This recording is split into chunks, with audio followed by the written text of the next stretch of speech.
morning to you. Today is an exciting day because I got a really special copy of something in my hand. We're going to talk about that in a minute.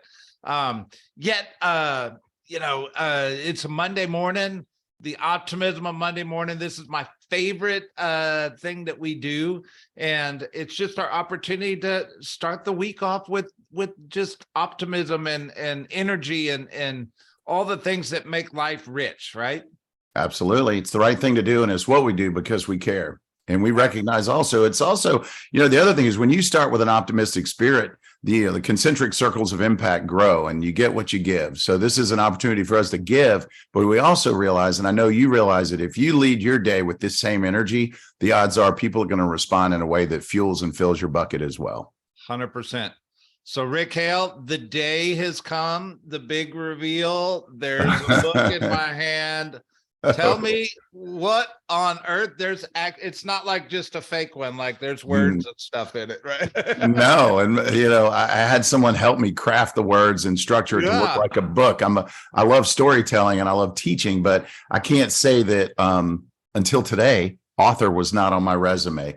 And although I like writing, I don't know that my personality type is to sit down and plug 280 pages. So first, I'd like to appreciate, Pat Springle, my right-hand man who helped me craft my story into a book. And so I've had this dream for a decade, Brett. It's not like a new idea. I'm like, and I think the greatest gift you give the universe is live a life worth living and then give back everything you get. And you can't give away what you don't have. And so part of the inspiration early in my career was learn and grow enough that people would want to hang out long enough to share their gifts and their genius, core genius. And for me to have something to repackage and into my story and one day have something worth writing about. And, whether it's worth writing about is yet to be determined. That's the universe, to their job. My job is just to do my best and let my light shine and then the mirror be the mirror. Yeah. Well, Rick, I got to tell you, I'm 3 chapters in. And I feel like I know you pretty well, and it's really done a wonder on my life. And I've shared with you privately some of the comments that I've taken from the book. So thank you, 1. And 2, how did somebody get a copy of this if they want a copy of this? So rickhale.com, we tried to make it simple. That's the direct path to getting it. It's also available already on Walmart and Barnes and Noble. It'll be on Amazon. I think that's going to take about 45 days. There's a process for that takes a little longer. We also want to co-align the audio book, which I'm working on now. So I'm personally reading the audio book. I'm excited to share it in my own tone, my energy, and that's going to take another 45, maybe 60 days. So we're trying to align that for Amazon. But if you go to rickhale.com, you should be available. And we're going to do this, by the way, this isn't released officially. Like we haven't had a launch party, and I've got a publishing company that's helping me with it. So all that said, this is a pre-release, if you will. And so we're going to have a coupon code for anyone watching and inside of our organization that if you buy it before the release in 60 days, the word is Mojo, M-O-J-O. It pays to tune in to Mojo Monday. It'll save you 20% off the cover, and they'll ship it direct. They'll drop ship it to you. So I can't wait to get feedback. Again, it's scary. It's exciting. I mean, my intent was to be incredibly vulnerable and honest and open and share my story in a way that, hopefully someone who started where I started can feel that energy and it helps transcend a different version of their path or direction. Perfect. So Rick, let me set the stage on this. I think we're going to do a couple Mojo Monday series around some of the content in this book. And I think I'm really excited for that. So I'd like to just maybe interview you here for a minute and say, the title is Stop Settling. Give me some context. Why that title? Well, we live in a life where things kind of come easy to a lot of people. And I think we often just resolve to mediocrity. It's a common theme. And especially with young people today who wake up with, gifted, and I say gifted in that they're enabled with financial resources and safety and security. And granted, we all have our challenges and we all have, skeletons in the closet and we all have our demons. But, it's too easy these days to just accept the status quo and not reach and not, take risks. And so the whole context of Stop Settling is really that at some point in the end of your life, you're going to say, I wish I had, or I'm glad I did. And thanks to just a handful of people, and to your point, after reading the first couple of chapters, you start to see I didn't wake up on third base. And I think the problem also is that kids today and even adults sometimes feel like they hit a triple when you just woke up blessed living in our country and having the resources. And I won't say it's easy street, but you didn't have to build the street. There's a street there. You just have to get out and start walking it. So the idea is that at the end of your life, in order to say, I'm glad I did and not wish I had, is to live a life by design. And so the best way to eliminate regret is make sure that each choice you make is strategic and purposeful. Yeah. The word that's popping in my head is complacency. Like, how many people live their life complacent in instead of just getting a little out of the comfort zone and striving for something, right? Yeah. And I've only read 3 chapters. So, all right. So the tagline of the book says, finding clear direction for a regret-free life. Tell me a little context about that. So again, it's that whole by design and not default, mentality that, you if you're the author of your book, and let's assume, even if you never write the book, why not live a life that could result in a book? Like, keep that door open. Why not? If it's to be, why not me, is one of my favorite mantras. And too few people live into that space. And if it's been done before, it can be done again. So the key to, success is always about role modeling and emulating and copying other people's success, and then overlaying your personality and your skills. And so the idea, again, behind regret-free is that you wake up one day really pleased with your entire world. And inside the book, there's a couple of chapters that focus on what does the process for breaking down life into pieces that, when put together, create a holistic win for you. That's your authored story. It's your book. And if you follow the prescriptive formula, it's hard not to at least craft a plan that puts you on the right path. And, a friend of mine, Joey Russo at Kennesaw State, once said that when you choose life's about walking into a big open room, and it's full of corridors, and each hallway has its own outcomes and potential. The challenge is we often don't choose out of fear. We become somewhat analysis paralysis, if you were, paralyzed by too many choices. And the strategies in this book will help you break down those hallways and corridors into bite-sized pieces that make decision-making easier and to get clearer about how and who you are. But one thing he said is that once you pick a path or you pick a corridor, doors will become available that weren't even in your purview. You had no clue or opportunity to step through, and opportunities because you picked a path. And so part of the regret-free part is not sitting complacently on the sidelines hoping that a door appears. Did you say regret or regret? There's a story in there. There is. It's the opening Tell me the story real quick. Well, it's an opening story in the book, and I was impacted. It's funny how influence comes in the form of many various interesting places. But there was a movie made, and I should know the date by now since I quote it in my book, but it's called We Are the Millers. And it was a silly slapstick humor, and it was off color. So if you're not into off color humor, probably not the movie for you. But I will say there was a scene that was impactful. And again, it's not the holistic experience of life. Sometimes it's that slice that really resonates in your heart and mind that changes the temperature, the barometer, the perspective you have. And there's a scene where there's a father and his daughter, and the daughter goes, they're on a road trip in a motorhome. They end up in some campground somewhere in the middle of nowhere, it's nowhere, United States. And the daughter comes back with a date, and he's clearly rough on the edges. And I think you're going to produce an image, for us to see that. And so this fellow walks in, and she goes, "Yeah, this is my date." I don't even remember his name.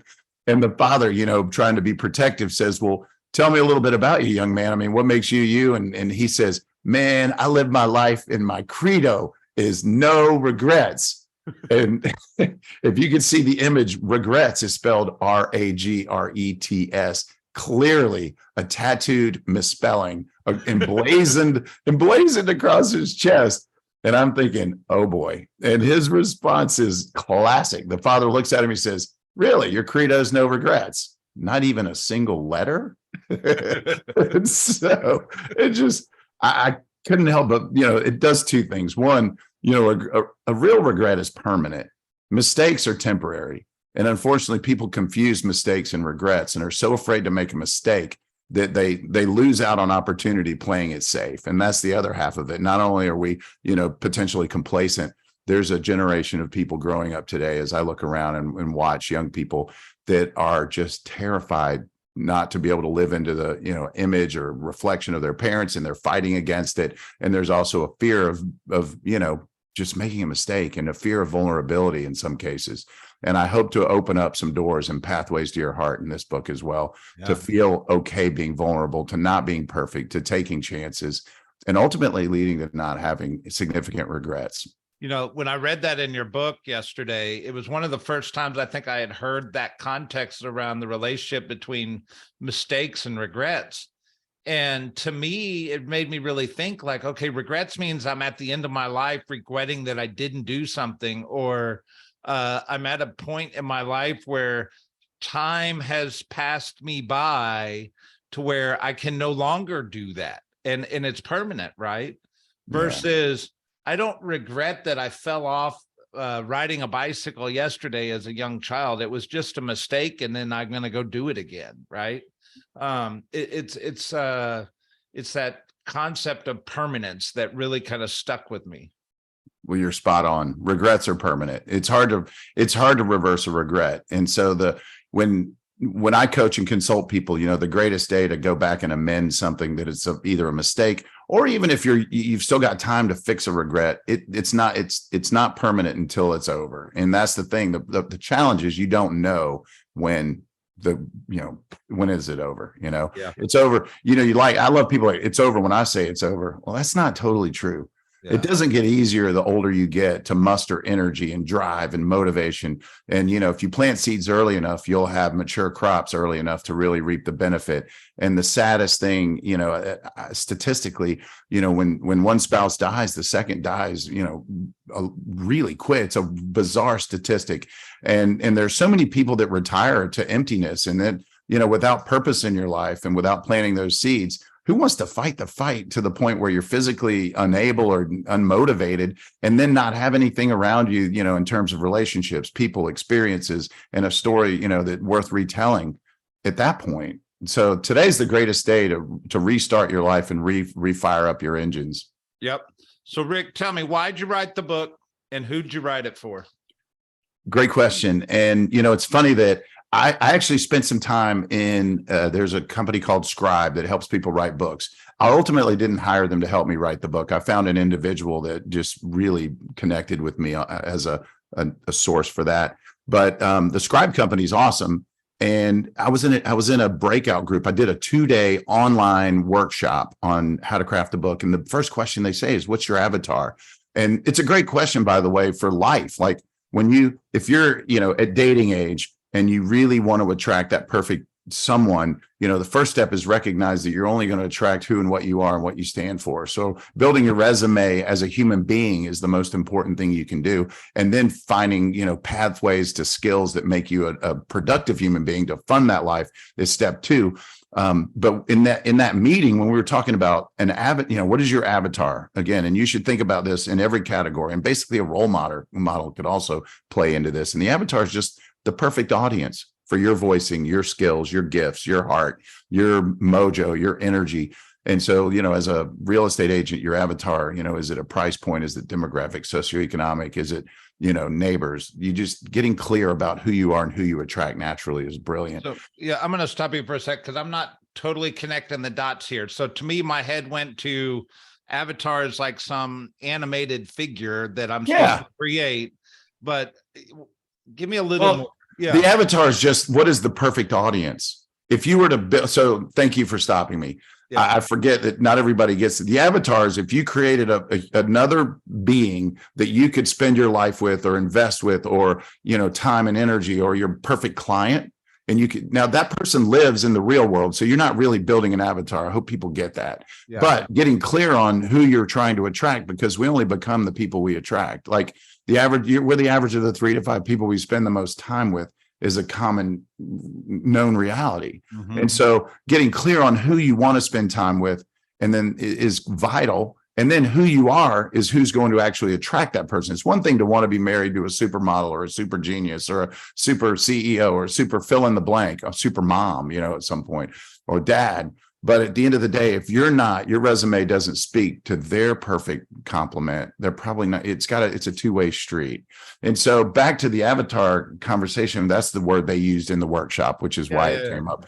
And I struggled with it. I said, this is kind of a holistic book for the world. Like if someone needs it, I hope they read it. And I hope it resonates with young people, middle age, first career, second career, post-retirement. Get clear. It's not over till you decide it's over. Stop settling no matter where you are.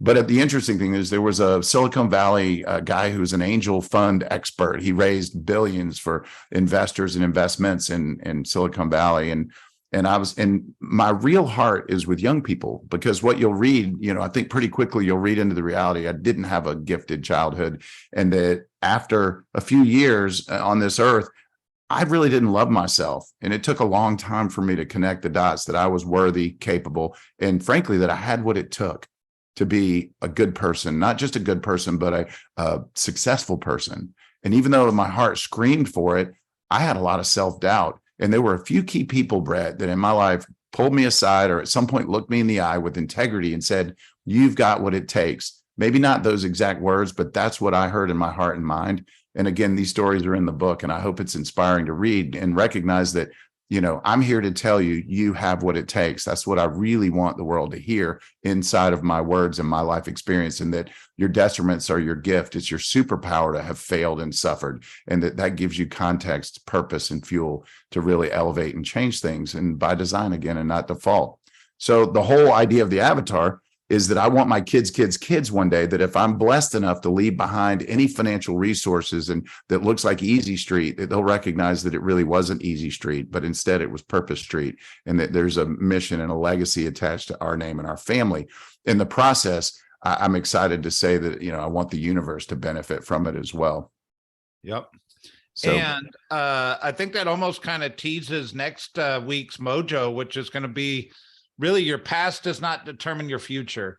And Rick, you put, I got to commend you, because you're very vulnerable by putting your story out there. Not just, you've told me your story before, but now it's in writing. Like, it is in writing in a book for everybody to read.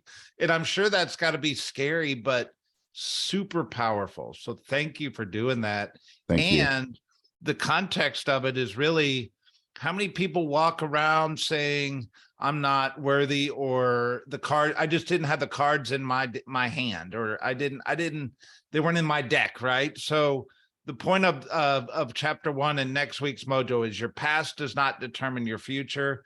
I'm excited to get there. Last words, parting words. What does this book mean to you? That's a big question. What's interesting? I like everybody, life's a journey. And it's funny how, something that looks like once you climb one mountain, you recognize you're on the front end of another mountain, and that life never stops. And there's always opportunity. And I got to the 12th chapter, and I remember feeling a little bit empty, in that I'm like, I still have so much I want to experience, and I want to employ, and I want to share, because at the heart, I'm a teacher and I'm a friend. And I had an epiphany, Brett, and it was, the last chapter is really the first chapter of your next book. And that's what I also want people to see and hear. So imparting thought is, no matter where you are, it's not the last chapter. It's really capable of being the first chapter of your next book. And it's your book. It's your story. It's your song. It's you have a pen in hand and paper in front of you. Script it the right way. And I have a prescriptive strategy that I think is fairly fail-proof. You just have to dream it, and then script it, and then build it into your plan. And yep. I want to enable people to recognize the genius they have inside, and the capacity to change the world. I was just about to go there. As I said, I know we share in both our hearts that we have the ability to encourage people to go live great lives and live really big lives. And this book is one pathway that's a really powerful pathway that you put together to help people start that journey, right? Awesome. Labor of love, man. All right, my friend, rickhale.com. Fastest way to get your hands on a copy. Mojo, coupon code, 20% off for my insider friends. All right. Don't make me sing.